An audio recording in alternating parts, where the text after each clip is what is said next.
Kali ini gua akan bahas tentang 3 kunci kekayaan. Lu dengerin gua ya, dalam 1 tahun ke depan, kalau lu dengerin video gua baik-baik di sini, gua yakin hidup lu akan berubah.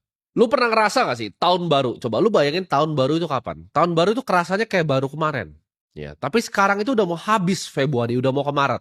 Nah, gue mau tanya di sini, di saat ini Februari udah mau habis ke Maret, apa yang lu sebenarnya udah janji ke diri lu sendiri? Gue tanya, apakah hidup lu udah ada perubahan? Apakah keluarga lu udah ada perubahan? Apakah lu udah berhasil angkat derajat keluarga lu? Atau lu masih jadi pecundang sama yang malu-maluin itu? Apa yang lu udah lakuin? Ya, nggak kerasa kan 1 tahun tuh udah berlalu, nanti 2 tahun berlalu, 3 tahun berlalu, lu 10 tahun, 20 tahun lu jadi cuma menjadi pecundang. Lu kalau cuma jadi orang yang bodoh, ya, udah bodoh, arogan dan pemalas, lu cuman malas-malesan seperti itu, akan ada orang kaya gua ya yang ngambilin piring nasi lu setiap hari. Lu ketika bangun mikir, ah yang mau gua kerjain hari ini gua kerjain besok aja. Akan ada orang kayak gua yang gantiin lu. Orang yang ketika dia bangun, dia udah tahu ya. Dia mau berburu nih, apa aja yang dia mau lakuin, itu pasti ngalahin orang-orang kayak lu. Nah, kunci pertama dari kekayaan tuh apa? Yang kunci pertama dari kekayaan tuh cari uang. Gue udah selalu bilang, cari uang, cari uang, cari uang. Uang itu kalian nggak bisa bikin. Ya, kita bukan bank sentral, kita bukan mafia uang. Kita nggak bisa cetak uang. Uang hanya bisa kita cari, kita ambil dari orang lain.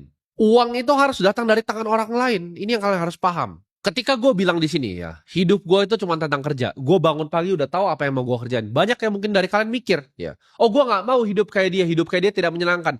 Kalian salah, buat orang-orang seperti gue, hidup gue itu sangat menyenangkan. Kerja itu adalah hobi gue, ya. Hobi gue itu adalah kerja dan cari duit. Dan lu para pemalas harus mikir gimana cara bisa berkompetisi lawan orang-orang seperti gue. Lu jangan pernah mikir ya, ketika lu kerja di sebuah perusahaan, misalnya lu cuma karyawan, lu manajer ya kan, apa yang lu kerjain itu udah cukup. Selalu ada hal lain yang bisa dikerjakan. Ini prinsip gue dari gue kecil ya.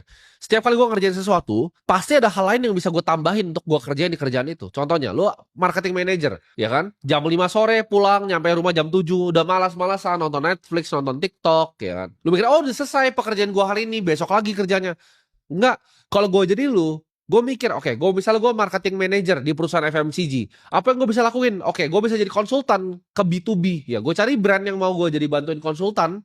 Gue tuker lagi waktu gue ini yang nggak berharga ini untuk uang. Daripada gue pakai untuk nonton TikTok, gue bikin landing page yang bagus, ya gue bikin LinkedIn yang rapi, gue tawar-tawarin, ini gue punya service nih. Gue bisa B2B consulting di marketing lu. Gue marketing manager misalnya di perusahaan FMCG besar. Misalnya gue di Unilever gitu kan. Lu punya brand kecil, gue bisa bantuin. Lu bisa tawarin jasa lu per jam. Ya kan, misalnya 3 juta per jamnya, 2 juta per jamnya. Lu tuker waktunya untuk uang. Karena waktu lu gak ada harganya anyway. Contoh lagi, lu kerja di industri finance. Misalnya lu kerja di corporate finance. Lu bisa tawarin ke teman-teman sekitar lu. Ada yang lu kenal gak yang butuh jasa gue mungkin? Jasa untuk bikin perusahaannya masih kecil, UMKM untuk bikin buku. Gue bikinin